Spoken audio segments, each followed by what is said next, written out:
আরে বাপরে, এই পুলিশ হারামজাদি ম্যাডামটা মনে হচ্ছে ঘুমাচ্ছে। তাড়াতাড়ি করে ওর কোমর থেকে চাবিটা চুরি করে নিয়ে নেই। আরে বাপরে, আমি তো ঘুমিয়ে পড়েছিলাম। সেট, আমি তো চাবিতে কিছুতে চুরি করতে পারলাম না। পিঙ্কি সাবধানে থাকবে একটু, এই হারামজাদা মনে হয় পালানোর চেষ্টা করতেছে। এবার তো আমি চাবিটা চুরি করে ছাড়বো। এর পাশে মধ্যে বোমটা বাজিয়ে তাড়াতাড়ি করে বোমটার মধ্যে আগুন জ্বলিয়ে দেই। আরে বোমার বাচ্চা, তাড়াতাড়ি করে চল, ধীরে ধীরে কেন জ্বলছিস তুই? আরে বাপরে, আমার পাছাটা কেন এইভাবে চুলকাচ্ছে? সর্বনাশ, আমার প্ল্যানটা তো একদম পপর হয়ে গেল। চলো আমরা দুজন একসাথে খাবার খেতে যাবো। সেট, এরা দুজন তো একসাথে চলে গেল। চলো আমার কাজটা আমি করি।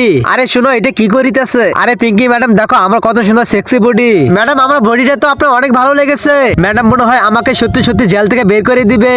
আরে পিঙ্কি ম্যাডাম, এখন আমাকে তাড়াতাড়ি করে চাবিটা দিয়ে দাও। আরে কোনো ব্যাপার না, তুমি আমাকে আগে বিয়ে করে ফেলো। আরে কি ব্যাপার, আমার তো বিয়ে হয়ে গেল আর প্রেগনেন্ট হয়ে গেল আর একটা বাচ্চা হয়ে গেল আমাদের। আর আমরা তো দেখতে দেখতে বুড়ো হয়ে গেলাম। আরে পিঙ্কি, এখনই চাবিটা দিয়ে দাও। হ্যাঁ হ্যাঁ দিচ্ছি। আরে বেবি, তোমাকে তো এখনই খুলে দিচ্ছি। আরে আমি তো মরে গেলাম মনে হচ্ছে। আরে হারামজাদি চাবি দিতে দিতে নিজে এখন মরে গেল।